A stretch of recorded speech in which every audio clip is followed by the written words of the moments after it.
कौन रही नारी भाग्य केउ राशि नारी परिवार पाई शुभ होता उपस्थिति वृद्धि हुए सुख समृद्धि।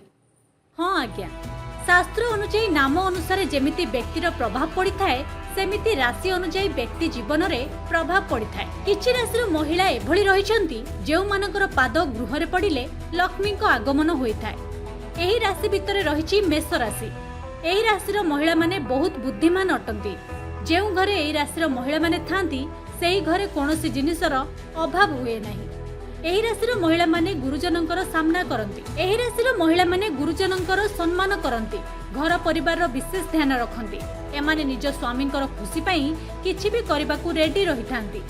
सेहीपरि मिथुन राशिर महिला बहुत बुद्धिमान हेबा सह कम टंकारे घरर सबु किछि मैनेज करिथांती। निजर बुद्धिमत्ता द्वारा एमाने भविष्यत को सुरक्षित रखिथांती। घरर सदस्य को साथी नहीं चलाइबा एमानकर भल अभ्यास अटे। एमितिरे एही राशिर नारी माने घर को स्वर्ग करिथांती। एमाने निज वैवाहिक जीवन रे बेस खुशी रे रहिथांती। बिछा राशिर नारी मानकर स्वामी बहुत भाग्यशाली होइथांती। एमानकर पाद घर पड़िबा परे स्वामी को भाग्य उच्च होइथाय, कारण एमाने भाग्य रे धनी होइथांती। एमाने शांत होइथांती, किंतु जेबे परिवार कथा आसे सेमाने मां काली को रूप धारण करिनियंती।